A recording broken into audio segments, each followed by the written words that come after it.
and welcome to Comedy Masters. Comedy Masters-ന്റെ മറ്റൊരു പുതിയ episode ഇവിടെ ആരംഭിക്കാൻ പോവുകയാണ്. ഞാൻ എത്തിയിട്ടുണ്ട്, പക്രുചേട്ടൻ എത്തിയിട്ടുണ്ട്. ഇനി ഓരോരുത്തരായിട്ട് വന്നുകൊണ്ടിരിക്കുകയാണ്. റെഡിയാണോ? അല്ല അതെ, എന്താ ഇത്ര ആവേശം? ഇന്നൊരു ആവേശത്തിന് കാരണമുണ്ട്. കാരണം ഇന്ന് നമ്മൾ രണ്ടുപേരും അല്ല, നമ്മളോടൊപ്പം തന്നെ ഒരു ഗസ്റ്റും കൂടെ ജോയിൻ ചെയ്യുന്നുണ്ട്. ആരാണ് ആ ഗസ്റ്റ്? ആ ഗസ്റ്റ് എന്ന് പറയുന്നത് പക്രുചേട്ടന്റെ വളരെയധികം ഫേവറേറ്റ് ആയിട്ടുള്ള ഒരാളാണ്. എനിക്ക് പേഴ്സണലി ഇഷ്ടമുള്ള ഒരാളാണ്. നമ്മുടെ പ്രേക്ഷകർക്ക് എല്ലാവർക്കും ഇഷ്ടമുള്ള ഒരാളാണ്. ശരിക്കും പറഞ്ഞാണ്ടല്ലോ, നമ്മുടെ ഫാമിലിയിലെ ഒരു മെമ്പർ തന്നെയാണ് വരാൻ പോകുന്നത്. അങ്ങനെ നമ്മുടെ കുടുംബത്തിലുള്ള ആൾക്ക് വേണ്ടേ ആചാരപരമായിട്ടുള്ള ഒരു ഗംഭീര സ്വീകരണം ആണ്. നമ്മൾ സാധാരണ അങ്ങനത്തെ ഒരു സംഭവത്തിലല്ലേ വരുന്നത്. ഞാൻ തന്നെ ചില സമയത്ത് ഡാൻസ് വെച്ചോണ്ടാണ് വരുന്നത്. പക്ഷേ ഇദ്ദേഹം എൻ്റെ അടുത്ത് പേഴ്സണലി പറഞ്ഞു, ഒന്നും വേണ്ട, സിമ്പിൾ ആയിട്ട് ഞാൻ വന്നോളാം എന്നുള്ള. അപ്പൊ നമ്മൾ അവരുടെ ഇതും കൂടെ നോക്കണമല്ലോ, കാരണം നമ്മുടെ ഇവിടെ ഗസ്റ്റ് ആയിട്ട് വരുന്നതാണ് അല്ലെ. അപ്പൊ എന്തായാലും പ്രേക്ഷകരെ വേദിയിലേക്ക് ഒരുപാട് സ്നേഹത്തോടെ ഞാൻ സ്വാഗതം ചെയ്യുകയാണ്. ഒരുപാട് ആഡംബര പരിപാടികളൊന്നുമില്ല, വളരെ സിമ്പിൾ ആയിട്ട് വിനയ കുലിതനായി എന്നൊക്കെ നമുക്ക് വേണമെങ്കിൽ ഈ വ്യക്തിനെ അല്ലെ, സാധാരണ എൻട്രി മാത്രം ആഗ്രഹിച്ച് എപ്പോഴും സ്നേഹം മാത്രം നൽകുന്ന ആ വ്യക്തിനെ വേദിയിലേക്ക് സ്വാഗതം ചെയ്യാം. മറ്റാരുമല്ല, നമ്മുടെ സ്വന്തം രമേശ് പിഷാരടി.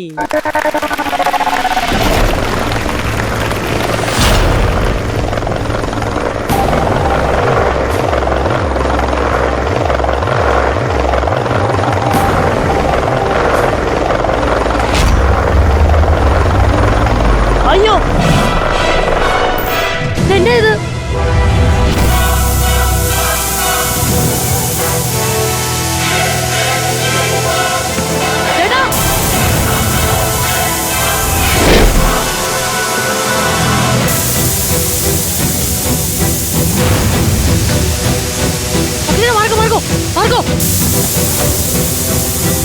എന്തായാലും ഒരു ക്ലാപ്പ് കൊടുത്തേക്കാം.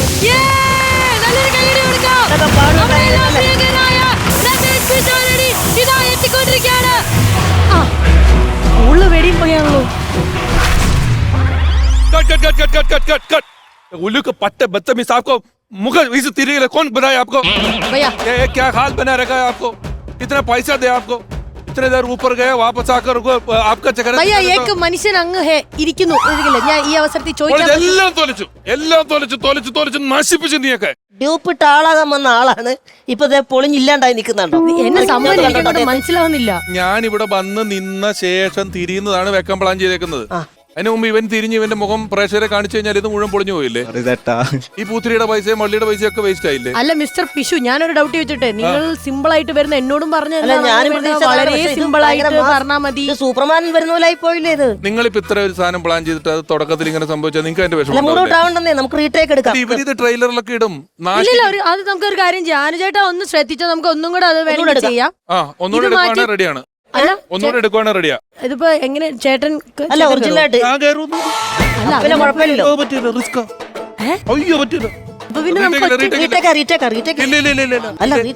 വേണ്ട, റീടേക്ക് വേണ്ട.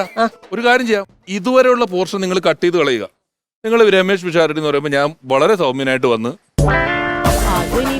അത് മതി, അത്ര മതി. ഒരു സംശയം. എല്ലാ സ്റ്റേജിലും ഇയാളെ ഇപ്പൊ കൊണ്ടുപോകാറുണ്ടോ അതോ ആദ്യത്തെ സ്റ്റേജാണ് ഇപ്പൊ പൊളിഞ്ഞത്? പരിപാടി പൊളിഞ്ഞാൽ ഇവനെ വിട്ടുകൊടുക്കാറുണ്ട്. തുടക്കത്തിലെ പൊളിയാറില്ല ഇതുപോലെ. നല്ല പൈസ കിട്ടുമായിരിക്കും അല്ലേ? ബാക്കി അങ്ങോട്ട് കൊടുക്കുക. ഇനി ഇവന് കൊടുക്കുന്നത്. अब तो मेरा पूरा एपिसोड का इंट्रोडक्शन की बर्बाद कर दिया. जाओ. അവർ കാര്യം ചെയ്യും, ആട്ടിന്റെ ആരെങ്കിലും അഴിച്ചു വിട്ടേക്ക്. കാര്യം കഴിഞ്ഞല്ലോ. അഴിച്ചൊന്നും വിടണ്ട, അവന് കാശ് കൊടുത്താ വലിച്ചു പൊക്കി വെച്ചാൽ മതി. ആവശ്യം കഴിയുമ്പോ ഇറക്കി വിടാം. വലിച്ചു വെച്ചോ. വേണ്ട സാർ.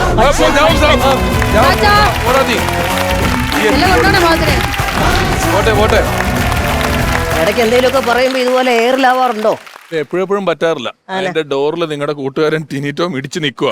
പോവാൻ സ്ഥലം കിട്ടുന്നില്ല. അതുകൊണ്ട് ഒരു ഗ്യാപ്പ് കിട്ടിയാലേ കയറി പോകാൻ പറ്റുള്ളൂ. എല്ലാ ആഴ്ചയും പുള്ളി തന്നെ അത് പോയിക്കൊണ്ടിരിക്കുന്ന നമുക്ക് കിട്ടുന്നില്ല. ശരിക്കും പറഞ്ഞാൽ വെൽക്കം ടു കോമഡി മാസ്റ്റേഴ്സ് അതായിരുന്നു ആദ്യം പറഞ്ഞത്. ആങ്കർ അത് പറഞ്ഞില്ല, പേയ്മെന്റ് കിട്ടത്തില്ല എനിക്ക്. ഞാൻ കോമഡി മാസ്റ്റേഴ്സിൽ വന്നതിന് ശേഷം ആദ്യമായിട്ടാണ് ഞാനൊരു കാര്യം ചോദിക്കട്ടെ.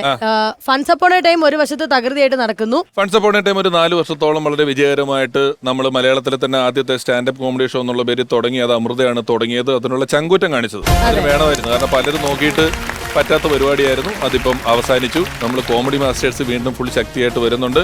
അത്യാവശ്യം അതിലുള്ള ആൾക്കാർ 1-2 പേരൊക്കെ ഇതിൽ വരുന്നുണ്ട്. അപ്പൊ ഞങ്ങളുടെ കൂടെ പ്രതീക്ഷിക്കാൻ ഇനി പ്രതീക്ഷിക്കാം. അത് മതി. ഇത് മതി. എന്തൊരു വിഷമം. വേറൊരു കാര്യം, എനിക്കൊരൊറ്റ അപേക്ഷയുള്ളൂ. എല്ലാ എപ്പിസോഡിലും ആ ബംഗാളിയെ കൊണ്ടുവരണം. അവൻ ഇനി വരുമോ നിർത്തില്ല. അവൻ വരണ്ട, അവിടെ ഇരിക്കട്ടെ. അവൻ आपने जो किया वो बहुत बेशरम. വിട് അത് പോട്ടെ. ऐसा छोड़ेगा नहीं, उधर खड़े रहो. പൊട്ടിക്കും പൊട്ടിക്കും ഇവനിവിടെ ആളുണ്ട്. പൊട്ടിക്കും പൊട്ടിക്കും വിത്ത് പൊട്ടിക്കും പൊട്ടിക്കും പൊട്ടിക്കും. പിഷാരടിയെ ഞങ്ങൾ പൊട്ടിക്കും പിഷാരടിയെ ഞങ്ങൾ പൊട്ടിക്കും. പിഷാരടിയെ ഞങ്ങൾ പൊട്ടിക്കും എന്റെ ആൾക്കാരാ മേളിയിരിക്കുന്നുണ്ട്. പൊട്ടിക്കും പൊട്ടിക്കും പൊട്ടിക്കും പൊട്ടിക്കും. പിഷാരടിയെ ഞങ്ങൾ പൊട്ടിക്കും പിഷാരടിയെ ഞങ്ങൾ പൊട്ടിക്കും. പിഷാരടിയെ പൊട്ടിക്കും. അല്ല, അതെ. നിങ്ങളുടെ പരിപാടിക്ക് വിളിച്ചു വരുത്തിട്ട് ഇതാണ് കഴിയുന്നത്. എന്താണ് ഉദ്ദേശം? പിഷാരടിയെ പൊട്ടിക്കും. അതെ, ഞാനൊരു കാര്യം പറയാം. എനിക്ക് ബ്ലൂടിക്ക് നേരത്തെ കിട്ടിയതാണ്. എന്റെ 2 ഇൻസ്റ്റയുടെ പേജിലും ഉണ്ട്, ഫേസ്ബുക്കിലും ഉണ്ട് ബ്ലൂടിക്ക്. ഇനി നിങ്ങൾ അത് കൊണ്ടൊന്ന് മേടിച്ചേണ്ട ആവശ്യമൊന്നുമില്ല. താങ്കൾക്ക് ഫേസ്ബുക്കിന് ബ്ലൂടിക്ക് ഉണ്ടെന്ന് അതല്ലല്ലോ ഞങ്ങൾ ഇവിടെ പറഞ്ഞത്. പിന്നെ എന്താണ് താങ്കളുടെ ഓഫീസ് ഞങ്ങൾ പൊട്ടിക്കും. ഓഫീസ് ഞങ്ങൾ പൂട്ടിക്കും. എനിക്ക് ഓഫീസ് ഇല്ല, ഓഫീസ് മാനേജറൊന്നും ഇല്ല എനിക്ക്. എന്തൊരു കാര്യം ചെയ്യൂ, എന്റെ ഓഫീസിന്റെ കുറെ ഭാഗം വെറുതെ കിടക്കാണ്. അവിടെ ഒരു കസേര ഇട്ട് അവിടെ ഇരുന്നോളൂ. അപ്പൊ പകുതി വാടക എനിക്ക് ഓഫീസിന്റെ ആവശ്യമില്ല. നമുക്കൊക്കെ ഓഫീസിന്റെ ആവശ്യമുണ്ട് കേട്ടോ. അഡ്വക്കേറ്റാണോ സ്കിറ്റ് കളിക്കാൻ വന്നാണോ? ഞങ്ങൾ ആരാണെന്ന് മനസ്സിലായിട്ടില്ല. അതാണ് വേഷം കണ്ടിട്ട് മനസ്സിലായില്ല ഞങ്ങൾ ആരാണെന്ന്. വേഷം കണ്ടിട്ട് ഇത് കുറച്ചുകൂടെ വേഷം കണ്ടാൽ മനസ്സിലാവുന്നുണ്ട്. ഇതൊട്ടും മനസ്സിലാവുന്നില്ല. ഒന്നും കിട്ടുന്നില്ല, ക്യാരക്ടർ കിട്ടുന്നേ ഇല്ല. ഗോവയ്ക്കെങ്ങാനും പോകാൻ വന്നേ. കേറി നിന്ന് ഇച്ചിരി ഒന്ന് കേറി നിന്ന്. ജംബോ സർക്കസിലുണ്ടായിരുന്നു. ഇല്ല. ഒന്ന് അങ്ങോട്ട് തിരിഞ്ഞ്, ഒന്ന് ഇങ്ങോട്ട് തിരിഞ്ഞ്. ഇല്ല, കിട്ടുന്നില്ല, തീരെ കിട്ടുന്നില്ല. മാജിക്കാരനാണ്. എലീനയ്ക്ക് മനസ്സിലായോ? എനിക്ക് പുള്ളിക്കാരനെ കണ്ടിട്ട് ഏതാണ്ട് ഗോവയ്ക്ക് പോകുന്ന പോലെ നിൽക്കുന്നുണ്ട്. മറ്റേ സ്കിറ്റിങ്ങാനും കളിക്കാൻ വന്ന പോലെ എങ്ങാനും ഉണ്ടോ? ഇന്ന് കേരളത്തിൽ അത്യാവശ്യം അറിയപ്പെടുന്ന ഒരു അഭിഭാഷാണ് ഇത്. അഭിഷേകോ? ബച്ചനോ? ഷേഖ് ബച്ചൻ അല്ല, അഭിഭാഷ് അഭിലാഷാണ്. അഭിലാഷ് അല്ല, കോടതിയിലെ വക്കീലൊക്കെ. അഭിഭാഷകൻ, പ്രശസ്തനായ ഒരു അഭിഭാഷകനാണ് ഞാൻ, വക്കീൽ വാസുദേവ്. ഓ, അദ്ദേഹമാണ് ഇത് തെറ്റിച്ച് പറഞ്ഞത്. ഒരു പടമുണ്ട് വക്കീൽ വാസുദേവ്. അതെ അതെ, എന്റെ കഥയാണത്. അത് വിട്ടാരെ, ആ വിഷയത്തിലേക്ക് നമുക്ക് പോകണ്ട. രമേഷ് പിഷാരടിയായിട്ട് എന്താ ഇഷ്യൂ? വിഷയമുണ്ട്. ഇദ്ദേഹത്തിന് മനസ്സിലായില്ലേ? ഇല്ല. ഇദ്ദേഹം പ്രശസ്തനായ ഒരു സിനിമാ സംവിധായകനാണ്. കക്ഷിയാണോ പുള്ളി? പേര് കാമറാജ്. കാമരാജ് ഒരുപാട് സിനിമകൾ ചെയ്തിട്ടുണ്ട്. എന്റെ സിനിമകൾ എന്ന് പറയുന്ന നാട്ടുകാർ പറയുന്നത് മുത്തശ്ശി കഥ പോലുള്ള കഥകളാണ് എന്റെ കഥകൾ എന്നാണ് നാട്ടുകാർ പറയുന്നത്. എന്ന് വെച്ചാൽ മുത്തശ്ശി കഥകൾ പോലത്തെ ഉള്ള കഥ എന്ന് വെച്ചാൽ മനസ്സിലായില്ലേ? നമ്മളെ മുത്തശ്ശി നമുക്കൊരു കഥ പറഞ്ഞു തരികയാണെങ്കിൽ നമ്മൾ ആ കഥ മുഴുവനായിട്ട് കേൾക്കാറുണ്ടോ? ഇല്ല. പകുതിയായപ്പോഴേക്കും നമ്മൾ ഉറങ്ങിപ്പോകും. അതുപോലെ തന്നെയാണ് ഇദ്ദേഹത്തിന്റെ സിനിമയും. അതായത് ടൈറ്റിൽ തുടങ്ങി കഴിയുമ്പോഴേക്കും നമ്മൾ ഉറങ്ങിപ്പോകും. അതാണ് അങ്ങനത്തെ മുത്തശ്ശി കഥ. ശരി, കാണാൻ പറ്റിയില്ല. നിങ്ങള് ഗിന്നസ് കുക്കുരു കാണാനിരിക്കുകയായിരുന്നു. ഞാൻ സ്നേഹം കൊണ്ടാക്കുന്നത് എന്തൊക്കെയാ വിളിക്കുന്നത് എനിക്ക് പോലും അറിയില്ല. നിങ്ങൾ നിങ്ങളുടെ വക്കീലിനെ കൊണ്ട് ഇവിടെ വരാനുള്ള കാര്യം എന്താണ്? നിങ്ങൾ കാരണം ജീവിതം നഷ്ടപ്പെട്ട ഒരാളാണ് ഞാൻ. ഞാൻ കാരണം ആരുടെയും ജീവിതം നഷ്ടപ്പെട്ടത്. എന്റെ ജീവിതം ഞാൻ എങ്ങനെ നഷ്ടപ്പെടുന്നത് പറയുന്നത്? അദ്ദേഹം ചാനലിൽ ഇരുന്ന് ഓരോരോ കഥകൾ പറയുന്നു. കഥകൾ പറഞ്ഞ് അദ്ദേഹം കാശുണ്ടാക്കുന്നു. പക്ഷെ ഞങ്ങളെ പോലുള്ള ആളുകളെ വെച്ചിട്ടാണ് കഥകൾ പറഞ്ഞ് നിങ്ങൾ പൈസ ഉണ്ടാക്കുന്നത്. പറ്റി ഞാൻ എന്ത് കഥ പറഞ്ഞു? പണ്ട് അവസരം ചോദിച്ച് നടന്ന ഒരു കാലഘട്ടം ഉണ്ടല്ലോ. ഉണ്ട്. ആ കാലഘട്ടത്തിൽ ചെന്നിട്ട് ഒരു ഡയറക്ടറിന്റെ കഥ ചാനലിൽ ഇരുന്ന് പറഞ്ഞില്ലേ? അത് ഞാൻ പറഞ്ഞിട്ടുണ്ട്. അതായത് ഒരു ദിവസം ഞാൻ ചാൻസ് അന്വേഷിച്ചിരുന്ന സമയത്ത് ഒരു ദിവസം പത്രത്തിലൊരു പരസ്യം, പുതുമുഖ നടന്മാരെ അന്വേഷിക്കുന്നു, ഇന്റർവ്യൂവിന് നേരിട്ട് വൈക്കത്ത് ഹോട്ടലിൽ വരിക. ഞാൻ ചെന്നപ്പോൾ ഒരിക്കലും സിനിമാക്കാർ താമസിക്കാൻ സാധ്യതയില്ലാത്തൊരു ഹോട്ടല്, വാതിലൊക്കെ പൊളിഞ്ഞിട്ടുണ്ട്. ലോഡ്ജിന്റെ സിറ്റുവേഷൻ പറഞ്ഞു കഴിഞ്ഞാൽ നമ്മൾ ഇദ്ദേഹം താമസിച്ച ലോഡ്ജ് എന്ന് പറഞ്ഞു കഴിഞ്ഞാൽ നമ്മൾ ഷർട്ട് ഇടാതെ ആ കട്ടിലെ കിടക്കുകയാണെന്നുണ്ടെങ്കിൽ ആ ഷീറ്റ് ഉൾപ്പെടെ നമ്മൾ എഴുന്നേക്കുമ്പോൾ നമ്മുടെ പുറത്തുകൂടെ അത്തരത്തിലുള്ള ഒരു പുറത്ത് കൊതുകുതിരി കത്തിച്ചു വെച്ചതിന്റെ പാട്, സാധനങ്ങളൊക്കെ അടിച്ചുവാരി തുടച്ചിട്ട് ഒരു 6 മാസമായ ഒരു മുറി, നിലത്ത് മുഴുവൻ ബസ് ടിക്കറ്റുകള്, നാനാ സിനിമാ മാസികകളൊക്കെ കിടക്കുന്നു. ഞാൻ കൃത്യം 9 മണിക്ക് വന്നു. കൃത്യം 9 മണിക്ക് എന്നിട്ട് ഞാൻ കോളിംബെൽ അടിച്ചപ്പം മുണ്ടെടുത്ത് നെഞ്ചത്ത് ഊത്തിയിട്ട് ഒരാൾ ഡോറ് തുറന്ന് ഫോട്ടോ ആയിട്ടിട്ട് ആലാ ഞാൻ സിനിമയിൽ അഭിനയിക്കാൻ പോലെ ബാ എന്ന് പറഞ്ഞ അകത്തുണ്ട്. ഇപ്പൊ ഒരാൾ കമന്ന് കിടപ്പുണ്ട് ഈ കട്ടിലേല്. ഈ വിളിച്ച ആളാ കട്ടിലേൽ ഇരിപ്പുണ്ട്. എന്നിട്ട് എന്തൊക്കെ ചെയ്യും? ഞാൻ മിമിക്രിയും ചെയ്തേ. ഞാൻ നിന്ന് എടാ കുറെ മിമിക്രി കാണിച്ച് കഴിഞ്ഞപ്പോൾ ഇയാൾ കട്ടിലിൻ്റെ അടിയിൽ നിന്നൊരു ഡയലോഗ് വന്നിട്ട് അത് പറയുമെന്ന് ചോദിച്ചു. ഞാൻ ആ ഡയലോഗ് പറഞ്ഞപ്പോൾ ഇയാൾ പറഞ്ഞു ഒരു കാര്യം ചെയ്യാം, രജിസ്ട്രേഷൻ ഒരു 100 രൂപ കൊടുക്കണം എന്ന് പറഞ്ഞു. എൻ്റെ ആകെ ഒരു 100 രൂപ പേഴ്സിനകത്ത് മടക്കി തിരികെ കയറ്റി വെച്ച് സൂക്ഷിച്ചു വെച്ച 100 രൂപ കൊടുത്ത് രജിസ്റ്റർ ചെയ്തിട്ട് സിനിമാ നടനായി എന്നുള്ള വിശ്വാസത്തിൽ ഞാൻ പുറത്തേക്ക് ഇറങ്ങുമ്പോൾ അകത്തൊരു വോയിസ് ഓവർ ഇയാൾ മറ്റേ പോയൊരു പേസ്റ്റ് മേടിച്ചുകൊണ്ട് പോകാൻ. ഈ പേസ്റ്റ് മേടിക്കാൻ പൈസ ഇല്ലാത്തവനാണ് പടം പിടിക്കാൻ കിടക്കുന്നത്. ഞാൻ ഇന്റർവ്യൂവിന് പോയേക്കുന്നത്. നിങ്ങൾ അത് പറഞ്ഞോട് കൂടി എന്റെ കരിയറാണ് നശിച്ചത്. നിങ്ങളായിരുന്നു എത്ര നാട് കഴിഞ്ഞാ കാണുന്നത്? അന്ന് പറഞ്ഞ ജനാർദ്ദൻ ഒന്നും കറക്റ്റ് അല്ല കേട്ടോ. ഞാൻ ഇപ്പോഴൊന്നും അതെ. അല്ല, ഇത് ഇയാളാണ്. ഞാൻ അന്ന് കഥ പറയുമ്പോ ഒരിക്കലും ഒരു സംവിധായകന്റെ പേരോ കാര്യങ്ങളോ ഒന്നും പറഞ്ഞില്ല. ഞാൻ ഹോട്ടലിന്റെ പേര് പോലും പറഞ്ഞില്ല. പിന്നെ അത് ഇയാളാണ് പേര് പറയുന്നത്. എന്റെ കൂട്ടത്തിലുള്ള ബാക്കിയുള്ള സംവിധായകന്മാർക്ക് എല്ലാം അറിയാം. ഒരു പേസ്റ്റ് മേടിക്കാൻ പൈസ ഇല്ലാത്ത സംവിധായകൻ അത് ഞാൻ മാത്രമേ ഉള്ളൂ. അതിന് പേര് പറയേണ്ട കാര്യമില്ല. അത് എന്റെ കുറ്റമല്ല. ഞാൻ ഈ കേസ് ഒന്ന് ബാധിക്കട്ടെ. ഓക്കെ, ഞാൻ ജഡ്ജിയായിട്ട് നിൽക്കാം. നിങ്ങൾ ജഡ്ജിയായിട്ട് നിൽക്കാം. കേസ് ഒന്ന് വിസ്തരിക്കാം. ഓക്കെ. അപ്പം യു പ്രൊസീഡ്. പ്രസിദ്ധോ? ഏത് പ്രസിദ്ധ? അല്ല പ്രൊസീഡ് എന്നാ. അയ്യോ, തോൽവിയാണ്. കേസ് നമ്പർ 65 ബ്രാ അല്ല, അപ്പുറത്തോട്ട് പോയതാ. Case number 65 ബാറല്ലേ? ഈ കേസിന്റെ കാര്യം നമ്മൾ ഇന്നലെ എവിടെ നിന്നാണ് സംസാരിച്ചത്? ഇന്നലെ നമ്മൾ സംസാരിച്ച ഷാപ്പിൽ ഇരുന്നാണ്. അപ്പൊ 65 ഷാപ്പ് എന്ന് പറയൂ. ഇയാൾ എന്തൊരു തോൽവിയാണ്. ഇടോ, ബാർ എന്ന് പറഞ്ഞു കഴിഞ്ഞാൽ കേസ് നമ്പർ 65/325 വേറെ കൃത്യത്തിന് വേണ്ടി ഇട്ടേക്കുന്ന ഒരു വരയാണ്. വേറെ കൃത്യം അങ്ങനെ കാണിക്കരുത്. ഒരു സ്ഥാനത്തിരുന്നോട്ട് അങ്ങനെ വേറെ കൃത്യം കാണിക്കരുത്. ഞാൻ വേറെ കൃത്യം കാണിച്ചതല്ല. 65/325 അതിന്റെ ഒരു വരയാണ് ഈ ബാർ എന്ന് പറയുന്നത്. വരയാണ്? അതെ, ചരിഞ്ഞ വര. അങ്ങനെയാണെങ്കിൽ ഓക്കെ. നിങ്ങൾ കയറോ, അല്ലെങ്കിൽ ഷഡ് ഇട്ടിട്ട് വാ. വെളിയിരുന്ന് വേർക്കുന്നുണ്ടെന്ന് തോന്നുന്നു. ഒരു തുള്ളി എന്റെ ദേഹത്ത്. ഞാനൊരു കാര്യം പറയട്ടെ സുഹൃത്തെ, ഇത് കോടതിയിൽ വന്നു കഴിഞ്ഞാൽ നിങ്ങൾ ഭീമമായ നഷ്ടപരിഹാരം കൊടുക്കേണ്ടി വരും. എന്തിന്? ഇദ്ദേഹത്തിന് മാനഹാനി ഉണ്ടായില്ലേ? മാനനഷ്ട കേസ് ഫയൽ ചെയ്ത് കഴിഞ്ഞാൽ ഭീമമായ നഷ്ടം കൊടുക്കേണ്ടത് കൊടുക്കണം. 1 കോടി രൂപയോളം നമ്മൾ മാനനഷ്ട കേസ് ഫയൽ ചെയ്യോ. അപ്പൊ അത് വേണ്ടെന്നുണ്ടെങ്കിൽ നമുക്ക് ഇവിടെ വെച്ചിത് ഇത് രാജിയാക്കാം. ഒരു കോംപ്രമൈസ്. കോടതി വരണ്ട. ഇപ്പൊ 2 സിനിമ ചെയ്തില്ലേ?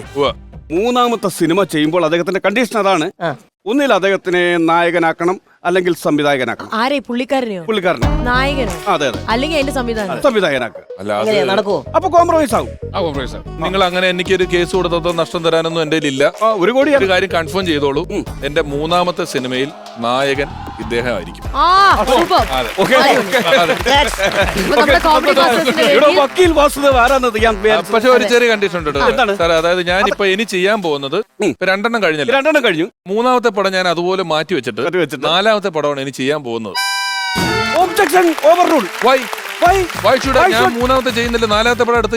ഇതെന്താണ് ഈ പറയുന്നത്? അത് അദ്ദേഹത്തിന്റെ വിവേചനാധികാരമല്ലേ? അങ്ങനെ അധികാരമില്ല. 1, 2 കഴിഞ്ഞാൽ 3 ആണ്. 3 മാറ്റി വെച്ചിട്ട് 4ാമത്തെ തെറ്റിദ്ധരിപ്പിക്കലാണ്. ഇത് കോടതിയെ തെറ്റിദ്ധരിപ്പിക്കലാണ്. ഇനി 3 ഇപ്പൊ ചെയ്യുന്നില്ല, 3 മാറ്റി വെച്ച് 4ാമത്തെ പടമാണ് ചെയ്യാൻ പോകുന്നത്. അതിന് ഒബ്ജക്ഷൻ ഇല്ല. എന്റെ 4ാമത്തെ പടത്തിൽ നിങ്ങളെയാണ് ഞാൻ അതിന്റെ ലീഗൽ അഡ്വൈസർ ആയിട്ട് വെക്കാൻ പോകുന്നത്.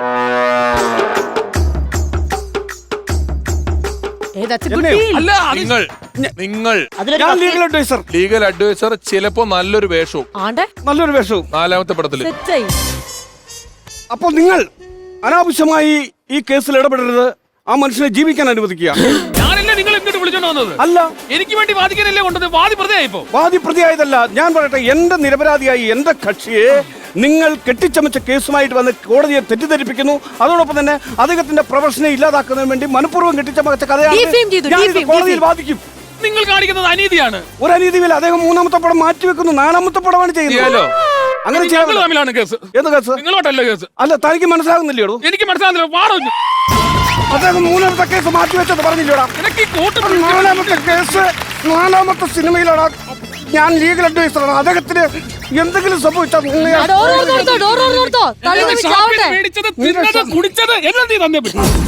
അവരുടെ കാര്യത്തിൽ തീരുമാനം.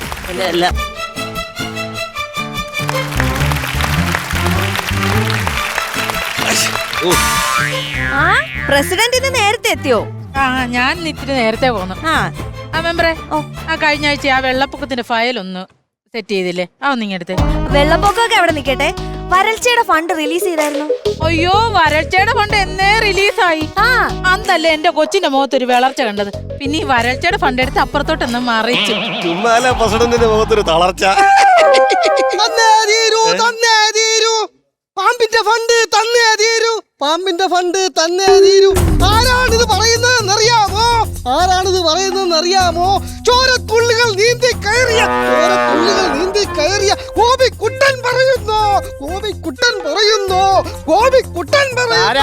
എന്നാ ഇവിടെ എന്താ സംഭവം? എന്നാ ഇതെന്നാ ഇവിടെ കിടന്ന് വെള്ളം വെക്കുന്നേ? സാറേ, മറ്റേ കടിയുടെ കേസാണ്. ഏത് പരിപ്പോടെ? അതല്ല, പാമ്പ് കടിച്ചവർക്ക് ഇപ്പൊ 1 ലക്ഷം രൂപ ധനസഹായം ഉണ്ടല്ലോ. പാമ്പ് കടിച്ചവർക്ക് 1 ലക്ഷം രൂപ ധനസഹായം ഉണ്ട്. അപ്പൊ അതിന് വേണ്ടിട്ട് പൈസ വേണമെന്ന് പറഞ്ഞ് നിൽക്കുക. ഇല്ലല്ല, ഇവന് ഊടായ്പിന്റെ ഉസ്താദാ. ഓരോ കാര്യങ്ങൾ പറഞ്ഞു തരും. ഇവന് ധനസഹായം ചെയ്യേണ്ട കാര്യമൊന്നുമില്ല. ഇവ കഴിഞ്ഞ ദിവസം പഞ്ചായത്തിൽ വന്ന് 10 താറാവിനെ വളർത്താൻ വേണ്ടി ചോദിച്ചു. ഫയലൊപ്പിട്ട് കൊടുത്തതാ. ഞാൻ ആ ഫയൽ ഒപ്പിട്ട് കൊടുത്തതാ. എന്നിട്ട് ഇവനെ താറാവിനെ വളർത്തിയോ? ഗോപിക്കുട്ടൻ ഞങ്ങൾ താറാവിനെ തന്നില്ലേ പഞ്ചായത്തിൽ നിന്ന്? എന്നിട്ട് ആ താറാവിനെ വളർത്തിയോ? ഇല്ല. എന്ത് ചെയ്തു? അതിന് പപ്പാസ് വെച്ച് തിന്നു. കണ്ടോ? ഈ വളർത്തുന്നത് താറാവിന് ആരെങ്കിലും പപ്പാസ് വെച്ച് തിന്നുവോ? എന്റെ പൊന്നു സാറേ, വളർത്തുന്ന താറാവിന് ആരെങ്കിലും കൊല്ലൂ? ഇതാകുമ്പോ മുൻപരിചയമില്ലല്ലോ, അത് കാരണം ഞാൻ അപ്പൊ തന്നെ കൊന്ന് പപ്പാസ് അടിച്ചു തിന്നു. അപ്പോൾ പിന്നെ കിണർ ഒഴിക്കാനും ബാത്റൂം കെട്ടാനും തന്ന പൈസ എന്ത് ചെയ്ത്? ആ പൈസ പാസ്സായപ്പോഴല്ലേ ഞങ്ങൾ കുണുമണാലി പോയത്. എവിടെ? കുണുമണാലി. കണ്ടോ? ഇവനെ എന്ത് എങ്ങനെ ഫണ്ട് കൊടുക്കും? പറ, നിങ്ങൾ പറ. താറാവ് ആടിന്റെ ഒരു ഫയൽ ഒപ്പിട്ട് കൊടുത്തില്ല, ആടിന്റെ വളർത്തലിന് പൈസ വേണമെന്ന് പറഞ്ഞു. അവൻ ആടിനെ വളർത്തിക്കോട്ടെന്നോർത്ത് ഞാൻ ആ ഫയൽ ഒപ്പിട്ട് കൊടുത്തു. സാറേ, അത് പറയരുത്. ഞാൻ ആടിനെ വളർത്തിയായിരുന്നു. സാർ എന്റെ വീട്ടിൽ വന്നപ്പോ ആടിന്റെ കരച്ചിൽ കേൾപ്പിച്ചു തന്നായിരുന്നു ഞാൻ. ഇവൻ ആടിനെ മേടിച്ചോ ഇല്ലോ എന്നറിയാൻ വേണ്ടി ഞാൻ ഇവന്റെ വീട്ടിൽ ചെന്നു. ഇവൻ ചെയ്ത പണി എന്നറിയാവോ? വീടിന്റെ കഥ കടച്ച് അകത്ത് കയറി ഇരുന്നിട്ട് ഷാരൂഖ് ഖാന്റെ ചിരിട്ട് എന്നെ കേൾപ്പിച്ചിരിക്കുന്ന ആടാന്ന് കാണിക്കാൻ വേണ്ടി. അതെങ്ങനെയായിരുന്നടാ?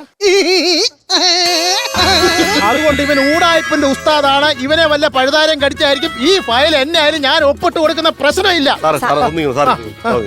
സാറേ, ഇത് ചികിത്സാ ധനസഹായമാണ്.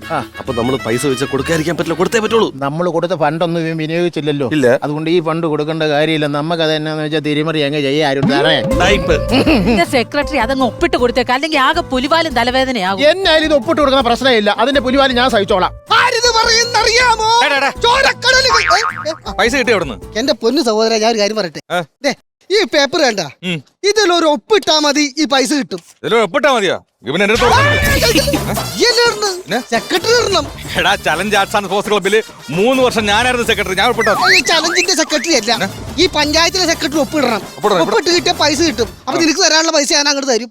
അനിയാ മോനെ, ഇതൊന്ന് ഒപ്പിട്ടോടാ. അയ്യോ, ഇത് അങ്ങ് അറ്റം കൊണ്ടുകൊടുത്തത്. അങ്ങേറ്റ ഒരു സെക്കൻഡ് വെയിറ്റ് ചെയ്യേ. ഇതിലൊന്ന് ഒപ്പിട്ടെ. ഇതിവിടെ അല്ല കേട്ടോ, അവിടെ കൊടുക്കണേ. ചേച്ചി, ഇതൊന്ന് ഒപ്പിട്ടെ. ഇത് അവിടെ എത്തിയാലേ ഇവിടെ എന്തെങ്കിലും നടക്കും. ആണോ? ഇതൊന്ന് ഒപ്പിടണം. എന്താണ് പാറമേട് പണിയെടുക്കുന്ന സമയത്ത് പാറപ്പെട്ടിയന്റെ കാലി പോയി അതിന്റെ ധനസഹായം വല്ലതും ചോദിച്ചു വരികയാണോ? അതൊന്നുമല്ല. പിന്നെ അവര് തമ്മിൽ എന്തെങ്കിലും നടക്കണമെന്നുണ്ടെങ്കിൽ ഇതിവിടെ എത്തണമെന്ന് പറഞ്ഞു. ആഹാ, പ്രസിഡന്റ്. ഓഹോ, സെക്രട്ടറി, ഞാൻ എന്നതായി കേൾക്കുന്നേ? ആ ഫയൽ ഒപ്പിട്ടാലേ ഇവിടെ എന്തെങ്കിലും ഫയൽ നീക്കം ഉണ്ടാകുള്ളന്ന്. ഈ ഫയൽ ഒപ്പിട്ടാലേ നീക്കം നടക്കുന്നു. ഇത് എന്തിന്റെ ഫയലാണ്? അവരെ പാമ്പ് കടിച്ച ഫയല്. ഇത് ഒപ്പിടലെന്ന് നേരത്തെ തീരുമാനിച്ചാണ്. ഇത് ഒപ്പിട്ട് തരുന്ന പ്രശ്നമില്ല. ഒപ്പിട്ടാല് ഞാൻ ചോദിക്കട്ടെ, ഈ പാമ്പ് ഇവരെ കടിച്ചു എന്ന് പറയുന്നതിന് ആരെങ്കിലും ദൃക്സാക്ഷിയുണ്ടോ? ഉണ്ട്. ആര്? ഞാൻ കണ്ടതാ. ഞാൻ കണ്ടതാ. നിങ്ങൾ കണ്ടത് വേറെ ആരും കണ്ടിട്ടുണ്ടോ? ഞാൻ കണ്ടതാ. അവൻ കണ്ടത്. നിങ്ങൾ കണ്ടെന്ന് വേറെ ആരെങ്കിലും കണ്ടായിരുന്നു? പാമ്പ് കണ്ടു. ഈ പാമ്പ് കണ്ടെന്നുള്ളതിന് എന്താ തെളിവ്? മാളുണ്ടല്ലോ. ഏത് പൂക്കടക്കാരി മാളുവാ? മാളല്ല, പാമ്പിന്റെ മാളും ഉണ്ടല്ലോ. മാളത്ത് കണ്ടെന്നാണ് പറഞ്ഞത്. അങ്ങനെ ഉണ്ടെങ്കിൽ ചോദിക്കട്ടെ, ഈ പാമ്പല്ലാതെ ആ മാളത്തിൽ വേറെ വല്ലതും ഉണ്ടായിരുന്നു? ഒരു പാമ്പും 4 കുഞ്ഞുങ്ങളും ഉണ്ടായിരുന്നു. അരുൺ സാറേ, മനസ്സിലായോ? അപ്പൊ പാമ്പല്ല, പാമ്പേ. അതെ, സംഗതി ഇപ്പൊ ഈ പാമ്പ് അതിനകത്തുണ്ടെന്നുള്ളത് എന്താണ് തെളിവ്? കാർ പോയി കൈയിട്ട് കൊത്തുമ്പോ അറിയാല്ല പാമ്പുണ്ടായില്ലെന്ന്. പാമ്പ് അതിനകത്ത് കിടന്നിട്ട് കാര്യമില്ല. പാമ്പിനെ എങ്ങനെയെങ്കിലും പുറത്തിറക്കണം. പുറത്തിറക്കിയാലല്ലേ നടക്കും. അതിനൊരു ഐഡിയ ഉണ്ട്. നമ്മളെ ഈ കച്ചേരിപ്പടി ജംഗ്ഷനിൽ സുധാകരൻ എന്ന് പറഞ്ഞൊരു വക്കീലുണ്ട്. പുള്ളിക്ക് ഒരു 500 ഫീസ് കൊടുത്തു കഴിഞ്ഞാൽ ഈ പാമ്പിന്റെ മാളത്തിന് മുമ്പ് വന്ന് വാദിച്ച് ആ പാമ്പിനെ പുറത്തിറക്കി തരും. ഇത്ര വലിയ ഓഫീസർമാർ നടക്കാത്ത കാര്യമാണ്. പിന്നെ ഞാൻ ഇവിടെ അടുത്ത് ഇതൊക്കെ പറഞ്ഞ അവർ ഒപ്പിട്ട് തരും. ഇവിടെ വന്നേ, ഈ സുധാകരൻ വക്കീലില്ലേ, പുള്ളി വേണ്ട കേശവൻ വക്കീലല്ലേ. സുധാകരൻ വക്കീല് 4 കേസ് തോറ്റി കിടക്കേ. നിന്നെ എവിടെ പാമ്പ് കൊത്തിയത്? കയ്യമ്മ. നിന്റെ കയ്യിലല്ല കൊത്തേണ്ടത്, നിന്റെ നിർഗന്ധത്തിലെ കൊത്തണമായിരുന്നു. തലയിലാ കൊത്തിയത്, സ്ലിപ്പായിട്ട് കയ്യിൽ വന്ന് വീണതാ. സാറേ, ഒരു തീരുമാനം ഉണ്ടെങ്കിൽ എന്റെ പൈസ അവന്റെ കയ്യിലായിപ്പോ, അതുകൊണ്ട് പറയുന്നത്. പാമ്പ് കടിച്ചെന്ന് പറഞ്ഞല്ലോ, ആ പാമ്പിന്റെ പേരെന്താ? ഈ ശശിധരൻ പിള്ള. ഇവിടെ ലോകത്തിലൊരു പാമ്പിന് ശശിധരൻ പിള്ളേന്റെ പേരില്ല. ഒന്നുകിൽ നീർക്കോലി, അല്ലെങ്കിൽ അണലി, അല്ലെങ്കിൽ മൂർഖൻ, അല്ലെങ്കിൽ രാജ് വെമ്പാല. ഇതൊക്കെയാണ് പാമ്പിന്റെ പേര്. തനിക്ക് ആദ്യം പിന്നെ ആ ചോദ്യം അയാളും ചോദിച്ചാൽ ഒരു ഓഫീസിൽ ഒരാൾ കയറി വരുമ്പോ മര്യാദക്കുള്ള സംസാരിക്കും. അല്ല, അത് ആദ്യമേ ചോദിക്കാൻ പറഞ്ഞു. പിന്നെ പാമ്പിന്റെ പേര്. പാമ്പ് അവനെ കടിച്ചെങ്കിലും വിഷം നിനക്കാണല്ലോടാ. നിനക്ക് തിന്നത്തിന്റെ കടിയാടാ. സാറേ, ഞാൻ ഒരു കാര്യം പറയാം. ഈ പുള്ളി ചോദിക്കുന്ന ചോദ്യം ശരിയല്ല. സാറേ, ഇങ്ങനെയാണോ ചോദ്യം ചോദിക്കുന്നത്? ഒന്നുകിൽ പാമ്പിന്റെ ഇനം ചോദിക്കണം, അല്ലെങ്കിൽ പാമ്പിന്റെ ജാതി ചോദിക്കണം. പാമ്പിന്റെ ജാതി തെളിയിക്കുന്ന സർട്ടിഫിക്കറ്റ് ചിലപ്പോൾ നല്ല കാര്യം ഉണ്ടായ സാറേ. ഞാൻ ഒരു കാര്യം പറയാം. ഇന്നിപ്പോ ഞങ്ങള് പോകാം, എന്നിട്ട് നാളെ വരുമ്പോ പാമ്പിന്റെ സ്വഭാവ സർട്ടിഫിക്കറ്റ്, പാമ്പിന്റെ പോക്കുവരത്ത് സർട്ടിഫിക്കറ്റ്, പാമ്പിന്റെ ജാതി തെളിയിക്കുന്ന സർട്ടിഫിക്കറ്റ്, പിന്നെ പാമ്പിന്റെ ആധാർ കാർഡ്, ഇതൊക്കെ ആയിട്ട് വന്നാ പൈസ തരുമോ? ഇവിടെ താൻ ഞങ്ങളെ വെറും പൊട്ടം കളിപ്പിക്കല് കേട്ടോ. ഈ പഞ്ചായത്തിൽ ഇരിക്കുന്നവരൊക്കെ വിവരവും വിദ്യാഭ്യാസം ഉള്ളവരാ. താൻ എന്നാ പറഞ്ഞേ? പാമ്പിന്റെ ആധാറോ? പാമ്പിന്റെ ആധാർ മാത്രം പോരാ, ആ ആധാർ പാമ്പിന്റെ ഫോണുമായിട്ട് ലിങ്ക് ചെയ്യണം. അങ്ങനെ ഉണ്ടാലേ ഇത് കിട്ടുള്ളൂ. അത് മാത്രമല്ല, പാം കാർഡ് കൂടെ കൊണ്ടുവരേണ്ടി വരും. പാം കാർഡാ? പാൻ കാർഡ് അല്ലേ? പാൻ കാർഡ് നമുക്ക്, പാമ്പിന് പാം കാർഡ്. സാറേ, എന്തെങ്കിലും ഒരു തീരുമാനം ഉണ്ടാക്കണം സാറേ, ഇത് പ്ലീസ് സാറേ. എന്നാലും ഈ ഫയൽ ഞാൻ ഒപ്പിടുന്ന പ്രശ്നമില്ല, ഞാൻ ഒപ്പിടത്തില്ല. സാറേ, സാറെങ്കിലും ഒന്ന് പറ സാറേ. സംഭവം നമ്മൾ ഈ ഒരു സിറ്റുവേഷനില് നമ്മൾ സാധാരണ കഴിഞ്ഞ മാസം പൂച്ച കടിച്ചിട്ട് ആൾ വന്നിരുന്നല്ലോ. അന്ന് ശരിക്കും പൂച്ചയോടെ കൊണ്ടുവന്നായിരുന്നു ഒരു പാഷൻ കാറ്റ്. അയ്യോ നല്ല ക്യൂട്ട് പൂച്ചയല്ലേ. അപ്പൊ ഞങ്ങളിപ്പോ കടിച്ച പാമ്പിനെ കൊണ്ടുവരണമെന്നാണ് നിങ്ങൾ ഈ പറഞ്ഞു വരുന്നത്? വേണ്ടിവരും. കടിച്ച പാമ്പിനെ കൊണ്ടുവന്നു കഴിഞ്ഞാൽ ഞാൻ ഫയൽ ഒപ്പിടാം. ഇത് നടക്കുന്ന കാര്യമല്ല. ഇതൊക്കെ ഇവിടം വരെ എത്തുമെന്നൊക്കെ എനിക്കറിയാം. അതിന്റെ പേരിൽ നമ്മുടെ കൂട്ടുകാരൻ പ്രവീണില്ലേ, പ്രവീണിനോട് ഞാൻ പറഞ്ഞിട്ടുണ്ട് നമ്മളെ കടിച്ച പാമ്പിന് പകരം ഒരു റബ്ബർ പാമ്പിനെ കൊണ്ടുവരണം. അതിങ്ങനെ പിടപ്പിച്ചിട്ട് കൊടുത്ത് പേടിച്ചോളും. വർക്കൗട്ട് ആവോടെ? പിന്നെ വർക്കൗട്ട് ആവും. പിന്നെ പ്രവീണ് വിളി. സെക്രട്ടറിയെ ഞാൻ ഇന്ന് ഇച്ചിരി നേരത്തെ പോകുവേ. എന്നാ നേരത്തെ പോകാത്തത്? ആഹാ പ്രസിഡന്റ്. ഓഹോ പറഞ്ഞ റബ്ബർ പാമ്പിനെ കൊണ്ടുവരണോന്ന്. ആ പറഞ്ഞില്ല. റബ്ബർ പാമ്പിന് വരെ ഒറിജിനൽ പാമ്പിനെ തന്നെ ഞാൻ കൊണ്ടുവന്നിട്ടുണ്ട്. അയ്യോ ഒറിജിനൽ പാമ്പോ? നീ പേടിക്കണ്ട, കൂടെ തമ്പുരാട്ടിയുണ്ട്. ഏതില്ലത്താ? തമ്പുരാട്ടിയല്ല, പാമ്പാട്ടിയുണ്ട്. ഏത് ആട്ടിയാണെങ്കിലും കുഴപ്പമില്ല, വേഗം വിളിക്ക്. അതെ രാജാ ആവോ.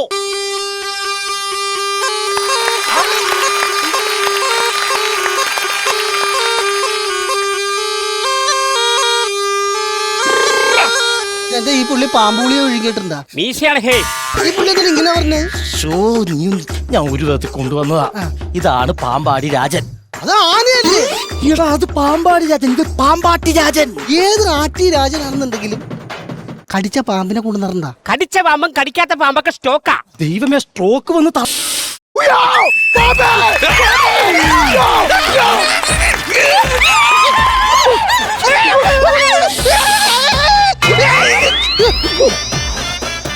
പോയോ?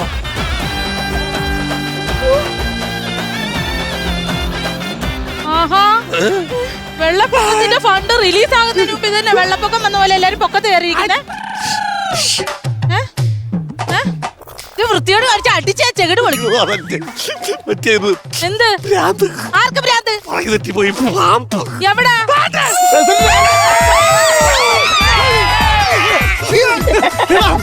പാമ്പിനെ പിടിക്കണം.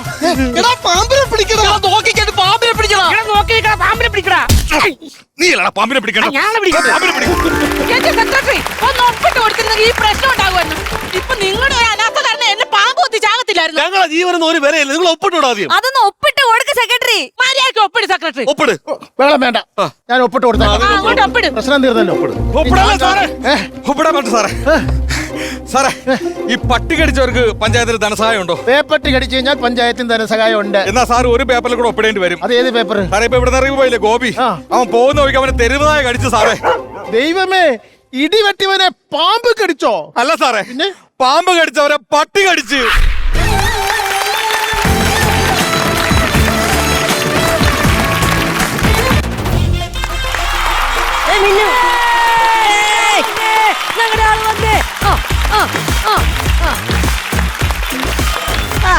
ഡാൻസിലാണല്ലോ. സൂപ്പർ. പാട്ട് നിർത്തിയാലേ അവർക്ക് നിർത്താൻ പറ്റുള്ളൂ.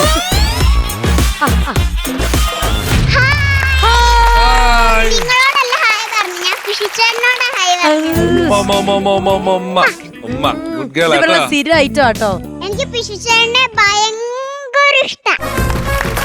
പക്ഷെ എനിക്ക് നിന്നെ അതിനേക്കാൾ ഇഷ്ടം. അവരെ നിങ്ങൾ രണ്ടുപേരും ഇഷ്ടപ്പെട്ട് ചായക്ക് കണ്ട മുതലേ ഇഷ്ടം. എനിക്ക് അതിന് പണ്ടേ ഇഷ്ടം. മോള് ജനിക്കുന്നതിന് മുമ്പ് എനിക്ക് ഇഷ്ടം. അല്ല, ഇതെന്താ പിഷ്ടാടിനോട് ഇങ്ങനെ ഇഷ്ടം വരാൻ കാര്യം? പിശുച്ചേട്ടൻ നല്ല കോയാണോ? നല്ല കോയാണോ? പിന്നെ ഒരു സർപ്രൈസ് ഉണ്ട് പിശുച്ചേട്ടന്. അതാണ് വേണ്ടത്. പിശുച്ചേട്ടൻ അറിയാവുന്ന ഒരു സ്റ്റാൻഡപ്പ് കോമഡി ആയിട്ടാണ്. ആണ്? അത് നീയാണോ ചെയ്യുന്നത്? നീ കൊണ്ടുവന്നവരാണോ ചെയ്യുന്നത്? എനിക്ക് ചെയ്യാൻ പാടില്ല. അല്ല, നിനക്ക് ചെയ്യാം. അതെന്താന്നറിയോ? അതൊരു ഗംഭീര സംഭവമാണ്. ദൈവമേ, ഇത് എന്തൊക്കെ കാണുന്നത്? അതെന്താണ് അറിയണോ? അറിയണം. പറഞ്ഞുതരട്ടെ. All the dreams like twinkle stars. ഒരു വലിയ സംഭവമാണ്. ഇതുവരെ ആരും ചെയ്യാത്ത content. Ramesh Pisharody.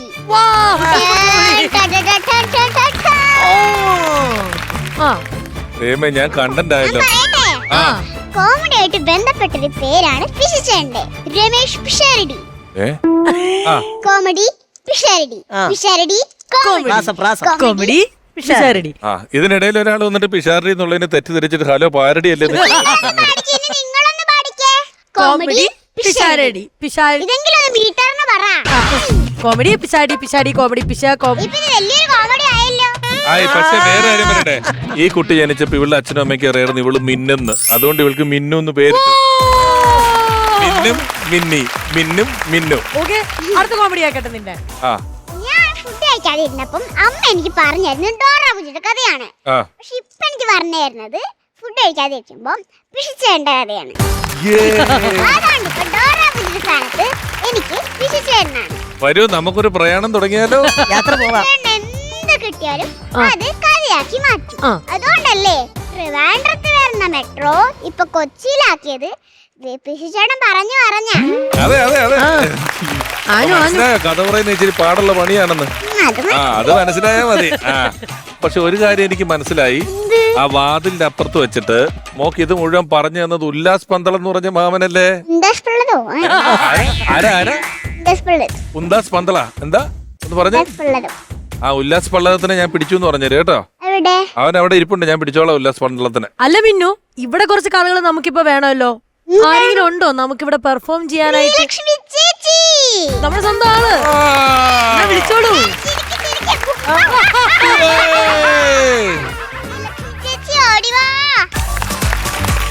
Hello, hi, ഞാൻ നെട്ടൂരിന്ന് ശ്രീലക്ഷ്മി. സ്റ്റാൻഡപ്പ് തുടങ്ങിയ പിന്നത് നട്ടൂരിപ്പോയ ശ്രീലക്ഷ്മി എന്ന് ഞാൻ ആക്കിയായിരുന്നു. അപ്പോ ഈ സൂര്യനെ കൊണ്ട് ഉണങ്ങുന്ന തുണിക്കും ഫോട്ടോസിന്തസിസ് ചെയ്യുന്ന ചെടികൾക്കും അല്ലാതെ വേറെ എന്തെങ്കിലും ഉപയോഗം ഉണ്ടെന്ന് തോന്നുന്നുണ്ടോ നിങ്ങൾക്ക് ആർക്കെങ്കിലും? വെളിച്ചം കിട്ടും, ലൈറ്റ് കിട്ടും. ചേച്ചിക്ക് ഫോട്ടോസിന്തസിസ് എന്താണെന്നറിയാവോ? പണ്ട് പഠിച്ചിട്ടുള്ള സാധനമല്ലേ, എന്താ ബ്ലൂ ലിറ്റ്മസ് ടേൺസ്, ആ സംഭവം അല്ലേ? മറ്റേ blue litmus turns red, red litmus turns blue, ആ സംഭവം. നീ എന്ത് തേങ്ങയാണ് പറയുന്നേ? പ്രകാശ സംശ്ലേഷണം എന്നാണ് മലയാളം. അത് ചെടികൾ സൂര്യപ്രകാശം വെച്ച് ഫുഡ് പാചകം ചെയ്യുന്ന ഫോട്ടോസിന്തസിസ്. കറക്റ്റ്. അപ്പൊ ഈ സൂര്യൻ കൊണ്ടുള്ള ഉപയോഗം സമ്മർ വെക്കേഷൻ കാലത്ത് കുട്ടികൾക്കാണ്. കാരണം സൂര്യൻ ഉള്ളത് കൊണ്ടാണല്ലോ സമ്മർ വെക്കേഷൻ ഉള്ളത്. ഈ സമ്മർ വെക്കേഷൻ ഒക്കെ എനിക്ക് തുടങ്ങിയാൽ എൻ്റെ അമ്മേനെ ബ്രെയിൻ ഡെവലപ്മെന്റ്, ക്രിയേറ്റീവ് തിങ്കിങ് വർദ്ധിപ്പിക്കാൻ, കലാപരമായ ചിന്തകൾ വർദ്ധിപ്പിക്കാൻ എന്നൊക്കെ പറഞ്ഞ് ഓരോ വെക്കേഷൻ ക്ലാസ്സുകളിൽ കൊണ്ട് വിടും. അപ്പം വീട്ടിലെ ഷവർ ഇച്ചിരി കട്ടിയായിട്ട് തുറന്ന ശ്വാസം മുട്ടുന്നോണ്ട് ഞാൻ ബക്കറ്റിൽ നിന്ന് കോരി കുളിക്കാറാണ് പതിവ്. എന്നെ ആദ്യം കൊണ്ട് ചേർക്കുന്നത് നീന്തൽ ക്ലാസ്സിന്. മാത്സ് എക്സാമിന് കഷ്ടപ്പെട്ട് ബുദ്ധിമുട്ടി തലകുത്തി നിന്ന് പാസ് മാർക്ക് കിട്ടുന്ന എന്നെ കൊണ്ട് അബാക്കസിന് ചേർക്കുന്നു. തൃപ്തിയായി എനിക്ക്. ഇപ്പൊ നിങ്ങക്ക് എന്റെ അമ്മയുടെ കാര്യമൊക്കെ മനസ്സിലായി കാണുമല്ലോ. പക്ഷെ ഈ വർഷം എന്റെ അച്ഛൻ 4 കോടി പേരുടെ കൂടെ കിങ്കിളി റമ്മി കളിക്കാൻ പോയിട്ട് സാമ്പത്തിക ഞെരുക്കത്തിലായതുകൊണ്ട് ജീവിതം പഠിപ്പിക്കാൻ വേണ്ടി എന്നെ മുത്തശ്ശന്റെ അടുത്തോട്ട് വിടാൻ അവർ തീരുമാനിച്ചു. അച്ഛന്റെ റമ്മി കളിയും ഞാൻ ജീവിതം പഠിക്കുന്നത് എന്തിനാന്ന് മനസ്സിലാവാനുണ്ട് ഇപ്പോഴും. അതൊരു വലിയ ചോദ്യമാണ്. ഇന്ത്യ വാണ്ട്സ് ടു നോ എന്ന് ഞാൻ ഇടയ്ക്കിടയ്ക്ക് ചോദിക്കാറുണ്ട്. അപ്പൊ ഈ മുത്തശ്ശന്റെ നാട്ടിൽ പോവാൻ വേണ്ടി അമ്മ എന്നെ ഇടയ്ക്ക് ഇങ്ങനെ മോട്ടിവേറ്റ് ചെയ്യും. കണ്ണി മാങ്ങ പറിച്ചു നടക്കാം, കുന്നി മഞ്ചാടി കുന്നിലേറാം. എന്ത് മഞ്ചാടിക്കുന്നി, എന്ത് കണ്ണിമാങ്ങ ഈ കാലത്ത്. ഇപ്പോഴത്തെ വീട്ടിലായാലും നാട്ടിലായാലും പിള്ളേരുടെ അവസ്ഥ ഫോൺ തോണ്ടിക്കൊണ്ടിരിക്കാം, ഇൻസ്റ്റാ നെറ്റ്ഫ്ലിക്സ് കണ്ട് രസിക്കാം, പിന്നെ ബോറടിച്ച് തള്ളി നീക്കാം. അമ്മ ജോലി തിരക്കുകളിലാണ്, അച്ഛൻ മറ്റേ ഞെരുക്കത്തിലാണ്. ഞങ്ങളുടെ തൊട്ടപ്പുറത്തെ ആന്റിയുടെ നാടും എന്റെ മുത്തശ്ശന്റെ നാടും ഒന്നായതുകൊണ്ട് അമ്മ ചെറുതായിട്ടൊന്ന് ചോദിച്ചു, സൂസൻ ചേച്ചി എന്റെ ഞാൻ കൂടെ കൊണ്ടുക്കോളാം അവളെ എന്ന് പറഞ്ഞോണ്ട് എന്നെ കൂട്ടിക്കൊണ്ട് പുള്ളിക്കാരിങ്ങ് പോന്നു. പുള്ളിക്കാരിക്കാണെങ്കിൽ വെട്ടില് പോലെ നിക്കറിടാൻ ഇഷ്ടമല്ലാത്തൊരു ചെക്കനുമുണ്ട്.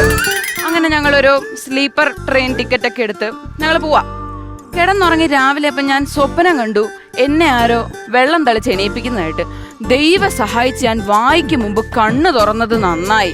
ഇല്ല, ആ മോളി കിടക്കുന്ന വെട്ടിലിന്റെ മൂത്രം എന്റെ വാക്കിയിൽ കൊയണാനെ. എന്തൊക്കെ പറഞ്ഞാലും ഉണ്ണിമൂത്രം പുണ്യാഹം എന്നാണല്ലോ. അങ്ങനെ ഞങ്ങള് ട്രെയിനിലെ നാട്ടിലൊക്കെ എത്തി. ബസ്സിൽ നിന്ന് ഇങ്ങനെ നാട്ടിലോട്ട് ഇറങ്ങി കിഴക്കേപ്പാടം എന്ന അതിമനോഹരമായ ഗ്രാമത്തിന് 130 കിലോമീറ്റർ അപ്പുറം ഒരു ബന്ധവും ഇല്ലാത്തൊരു നാട്. അതാണ് എന്റെ മുത്തശ്ശന്റെ നാട്. ഇപ്പം മുത്തശ്ശനെ കുറിച്ച് എനിക്ക് പറയണമെങ്കിലുണ്ടല്ലോ, സ്ഫടികം സിനിമ നിങ്ങൾ എല്ലാവരും കണ്ടിട്ടില്ലേ? അതിലെ ചാക്കോ മാഷിനെ കാണുമ്പോ ഞാൻ ആലോചിക്കും, ഇങ്ങനെ എവിടെയോ കണ്ട് പരിചയമുണ്ടല്ലോ. അതാണ് എന്റെ മുത്തശ്ശൻ. ഒരു ചാക്കോമാഷ് അൾട്രാ പ്രോ മാക്സ് ആണ് എന്റെ മുത്തശ്ശൻ. പുള്ളിക്കാരൻ മറ്റേ സോപ്പ് വെട്ടി എടുത്ത് തട്ടുമ്പോൾ ഇടുവായിരുന്നെങ്കിൽ എന്റെ മുത്തശ്ശൻ ഞാനും കസിൻസും കൂടി ഉണ്ടാക്കിയ മോഡേണായിട്ട് എടുത്ത് കത്തിച്ച് കളയായിരുന്നു. നാട്ടിലെ അടുത്ത ക്യാരക്ടറാണ് എന്റെ ഗൾഫുകാരൻ ചിറ്റപ്പൻ. പുള്ളിക്കാരൻ കൊണ്ടിരുന്ന ഈ ടൈഗർ ബാമും കോടാലി തൈലമൊക്കെ കൊണ്ടുവന്ന് കഴിയുമ്പോഴാണ് വീട്ടിലെ എന്റെ മുത്തശ്ശിയുടെ ജാമ്പവാന്റെ കാലത്ത് തൈലത്തിന്റെ നാറ്റത്തിൽ നിന്നൊരു ആശ്വാസം കിട്ടുന്നത്. പുള്ളിക്കാരൻ പെട്ടി പൊട്ടിച്ചപ്പം ഒരു സ്പെഷ്യൽ കുപ്പി. ഏത് ചാക്കോമാഷ കുപ്പിക്ക് നോ പറയാ? അങ്ങനെ ചാക്കോമാഷിനൊരു ഐഡിയ തോന്നി, നമുക്കിത് ഇച്ചിരി നൊസ്റ്റാൾജിക് ആയിട്ട് കരിക്കുമേളൊക്കെ കൂട്ടി അടിച്ചാലോ എന്ന്. അതിന് ടച്ചിങ്സ് ആയിട്ട് തൊട്ടപ്പുറത്തെ വീട്ടിലെ മാവിന് കല്ലെറിഞ്ഞ് മാങ്ങ വീഴ്ത്തി അത് ഇച്ചിരി മുളക് പൊടിയൊക്കെ ചതച്ചു കൂട്ടി ടച്ചിങ്സ് ആയിട്ടും കഴിക്കാൻ അങ്ങ് തീരുമാനിച്ചു. അങ്ങനെ ഞങ്ങൾ കല്ലൊക്കെ എടുത്തു അപ്പുറത്തെ വീട്ടിലോട്ട് എറിയോടെറി മാവിനോട്ട്. മാങ്ങയാണെങ്കിൽ വീഴുന്നുമില്ല, എറിയുന്ന കല്ല് എങ്ങോട്ടാ പോകുന്നതെന്ന് ഒരു ഐഡിയ ഇല്ല. അങ്ങനെ 2 ദിവസമൊക്കെ കഴിഞ്ഞു കഴിഞ്ഞപ്പം വീടിന്റെ ഫ്രണ്ടില് പോലീസ് വണ്ടി വന്ന് നിർത്തി. ഞങ്ങൾ ചോദിച്ച് മനസ്സിലാക്കിയപ്പോഴാണ് കാര്യം മനസ്സിലായത്.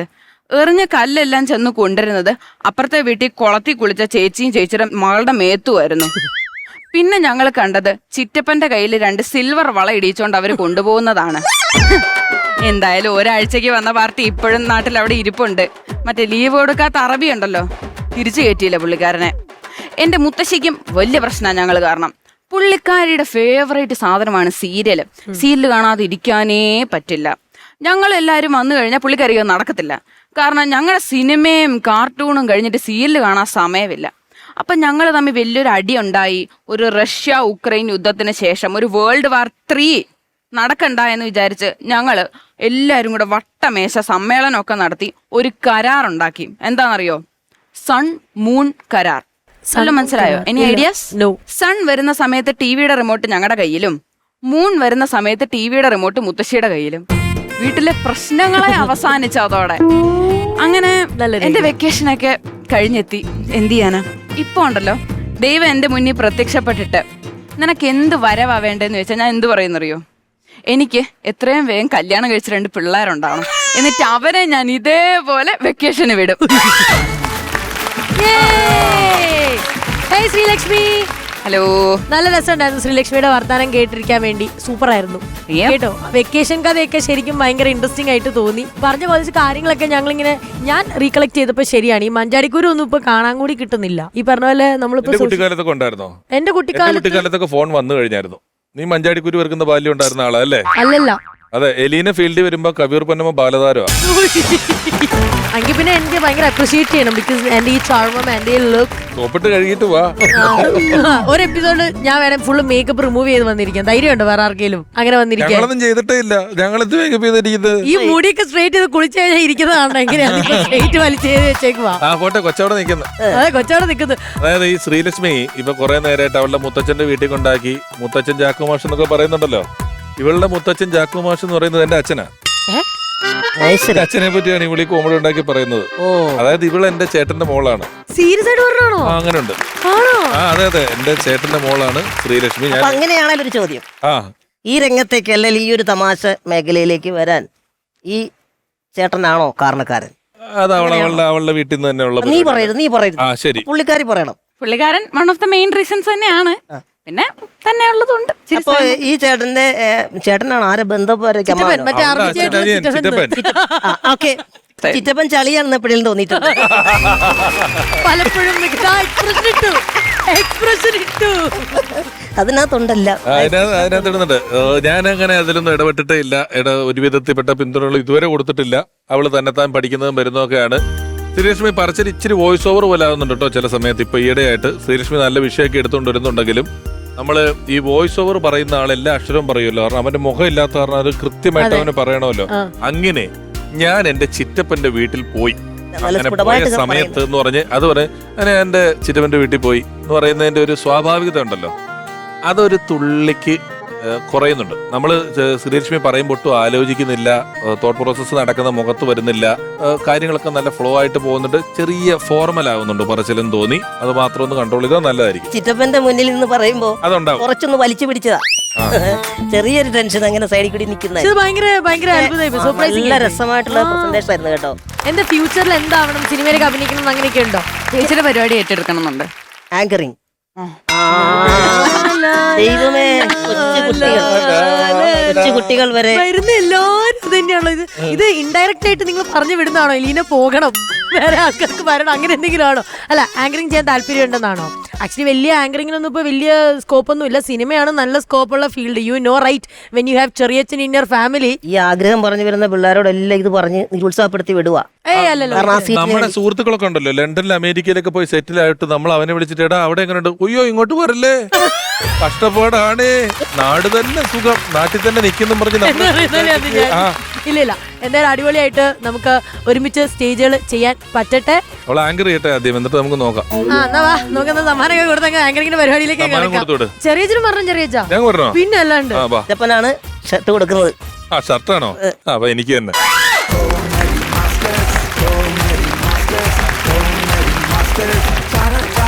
അപ്പൊ എന്തായാലും നമ്മുടെ ചെറിയച്ചൻ ശ്രീലക്ഷ്മിക്ക് സമ്മാനം നൽകാൻ പോവുകയാണ്. അതിനായിട്ട് നമുക്കൊരു മിനിയേച്ചർ ആള് നമുക്ക് സമ്മാനം എടുക്കാൻ ഇവിടെയുണ്ട്. കാണണോ? നീ അങ്ങോട്ട് നോക്കൂ.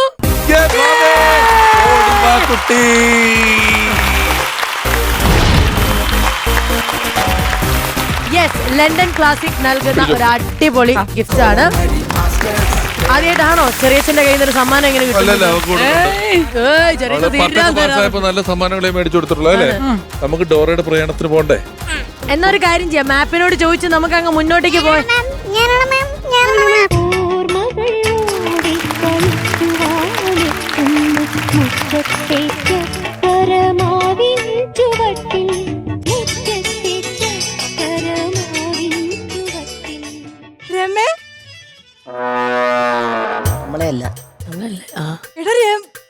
രമയോ? രമയാരാ?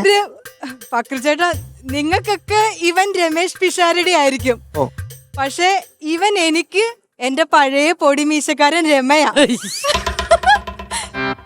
മനസ്സിലായില്ലേ? അല്ല, പഴയതില് ഞാൻ കുറച്ച് തടിയൊക്കെ വെച്ചിട്ടുണ്ട്. അംബിക ടീച്ചറാണോ 3ാം ക്ലാസ്സിൽ മലയാളം പഠിപ്പിച്ചേ? കോമഡിയൊക്കെ പറയുന്നത് മറന്നുപോയാ? ശരിക്കും നല്ല പരിചയമുള്ള ആൾക്കാരാണോ? പരിചയമാണോന്നോ? നിങ്ങൾ പരിചയം പറഞ്ഞാൽ ഞെട്ടിപ്പോവും. എന്തെങ്കിലും തെളിവുണ്ടോ? തെളിവ് കാണിച്ച ഓർമ്മ വരുമോ? പറഞ്ഞു നോക്കാം. എനിക്ക് അങ്ങനെ ബോധപൂർവ്വം മറന്നതല്ല. ഇത് ഓർമ്മയുണ്ടോ?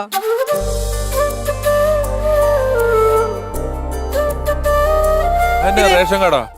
റേഷൻ കാർഡ് കാണിച്ചാൽ എനിക്ക് മനസ്സിലായി പോടാന്നോ? ചിലപ്പോ ഇത് കണ്ട ഓർമ്മ വരില്ല, ഇതിന്റെ അകത്ത് എഴുതിയിരിക്കുന്ന കണ്ട ഇവൻ എന്തായാലും ഓർമ്മ വരും. ആരുടെ അക്ഷരാന്നറിയാലോ? ഓട്ടോഗ്രാഫ് ആണോ അത്? അതെ, നീ എനിക്ക് എഴുതി തന്ന ഓട്ടോഗ്രാഫ്. ഇടോ, അപ്പൊ നമ്മൾ ഒന്നിച്ച് പഠിച്ചിട്ടുണ്ടോ? വായിക്കട്ടെ. 1000 പൂക്കളെ കണ്ടു, 100 പൂക്കളെ പരിചയപ്പെട്ടു, 10 പൂക്കളെ ഇഷ്ടപ്പെട്ടു, അതിലൊന്നാണ് നീ.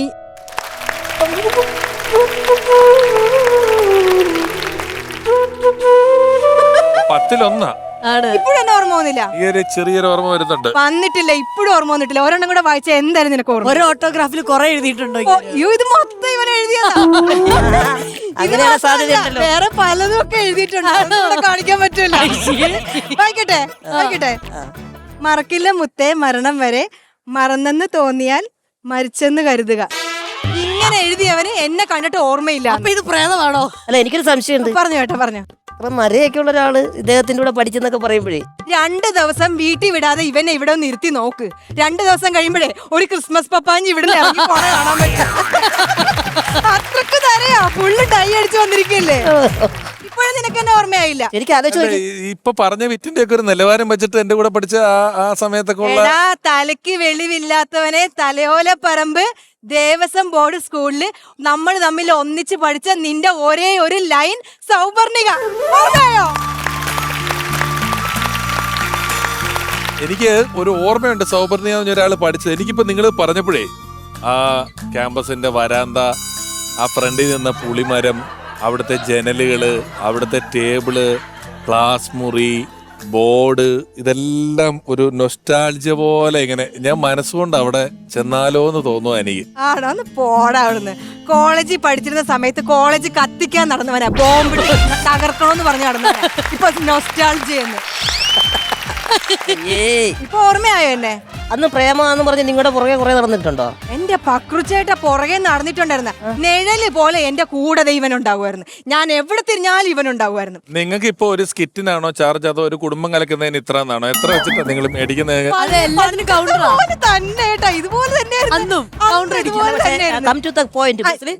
ഞാൻ ബസ് സ്റ്റോപ്പിൽ വരുമ്പോഴത്തേക്ക് മതിലില് തോട്ടി ചാരി വെച്ചേക്കുന്ന പോലെ മതിലില് ചാരി ഇവൻ ഇങ്ങനെ നിൽപ്പുണ്ടാവും. അന്നത്തെ പോലെ അറിയാലോ, ഇങ്ങനെയല്ലേ ഇരുന്നത്. എന്നിട്ട് ബസ് വരുമ്പോ ഞാൻ ബസ്സിൽ കയറും, എന്റെ ബസ്സിൽ ഇവൻ കയറത്തുള്ളൂ. ഞാൻ ഫ്രണ്ടിൽ കയറും, ഇവൻ ബാക്കിൽ കയറും. ഫ്രണ്ടിൽ നിൽക്കുന്ന എന്റെ അടുത്തോട്ട് ഇവൻ നിരങ്ങി ആളുകളുടെ ഇടയിൽ നിന്ന് തിരികെ വന്ന് എന്റെ അടുത്ത് വന്ന് നിൽക്കും. അറിയാത്ത മട്ടില് എന്നെ ഒന്ന് തട്ടും. തട്ടിട്ട് ഞാൻ എന്താണെന്ന് ചോദിക്കുമ്പോ ഇവൻ പറയും സോറി എടി എന്ന് പറയും. അവിടെ തൊട്ട് കോളേജ് വരെ പിന്നെ സോറി പറയുന്ന ബഹളമായിരിക്കും. അങ്ങനത്തെ സ്വഭാവമുള്ളവനാ. എന്നിട്ട് എന്നെ ഓർമ്മയില്ല. ഞാൻ പറഞ്ഞില്ലേ 10 പൂക്കൾ എന്നൊക്കെ പറഞ്ഞല്ലേ, എനിക്കിപ്പോ പറഞ്ഞപ്പോ ഒരു ചെറിയ ഇത് വരുന്നുണ്ട്. വേറൊരു കാര്യം പറഞ്ഞുതരാം. കോളേജിൽ പഠിക്കുന്ന സമയത്തെ നീ കൃഷ്ണനും ഞാൻ രാധയായിട്ട് ഒരു ഡാൻസ് കളിച്ച ഓർമ്മയുണ്ടോ? ഓർമ്മയുണ്ടോ? ഞാൻ കൃഷ്ണനായിട്ട് നിൽക്കുന്ന ഒരു ഇത് കോളേജ് മാഗസിനിൽ വന്നു. ആ ഫോട്ടോ ഞാൻ ഇപ്പോഴും സൂക്ഷിച്ചു വെച്ചിട്ടുണ്ട്, അറിയാമോ? ഞാൻ എന്നും എടുത്ത് നോക്കും. എന്റെ കൊച്ചിനെ ഞാൻ എന്നും കാണിക്കും. എന്നിട്ട് എടാ ഇത് കൊക്കാച്ചി വരും, മര്യാദക്ക് നീ കൊക്കാച്ചി നിന്ന് ചാടി വരുമെന്ന് പറയും. അവൻ ചോറ് ഫുള്ള് കഴിക്കും. ഫോട്ടോ തന്നെ എന്റെ എല്ലാരും ചോറുണ്ടാൻ ഇച്ചിരി മടിയുണ്ട്, എനിക്കും പ്രേതം വരുമെന്ന് പറഞ്ഞ് കാണിക്കണം. ഇവൻ എന്തെന്ന് പറയും, ഇവൻ ഡാൻസ് കഴിഞ്ഞിട്ട് ഇവൻ ഡാൻസ് കഴിഞ്ഞിട്ട് ആ ഒരു ഓടക്കുഴൽ അവിടെ ഇട്ടിട്ട് പോയി. ഞാനാണെങ്കിൽ ഇവനോടുള്ള പ്രേമം മൂത്തിട്ട് ആ ഓടക്കുഴല് ഇപ്പോഴും സൂക്ഷിച്ചു വെച്ചിട്ടുണ്ടോ? കണ്ടാ ഞാൻ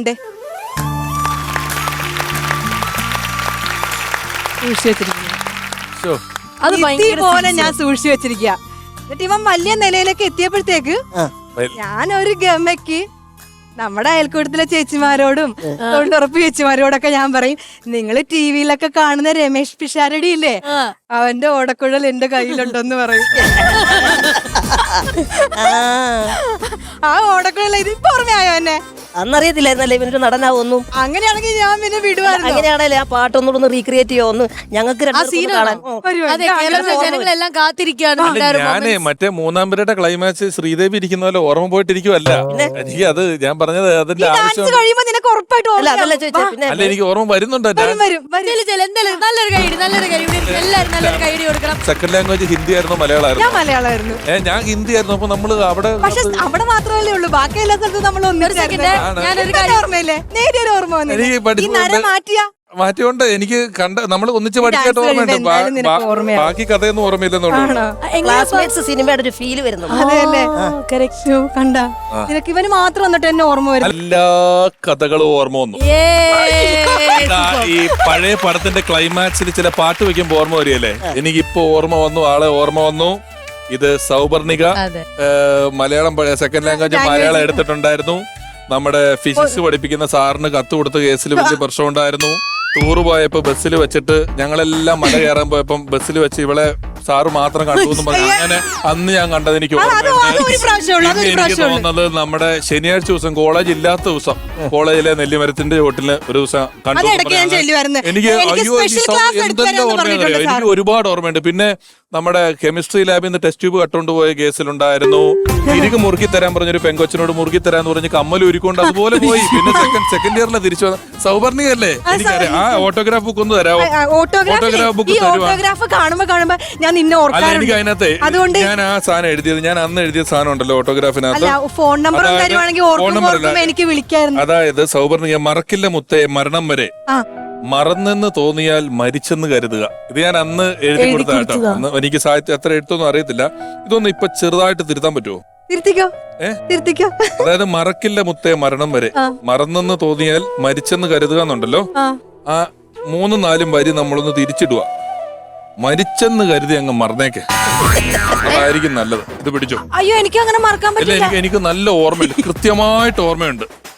എനിക്ക് കൃത്യമായിട്ട് ഓർമ്മയുണ്ട്. ഇപ്പോഴും ക്യാൻറ്റീനിൽ നിന്നായിരുന്നു നാരായണ ചേട്ടന്റെ മോൻ തന്നെയല്ലേ നിന്റെ ഭർത്താവ്?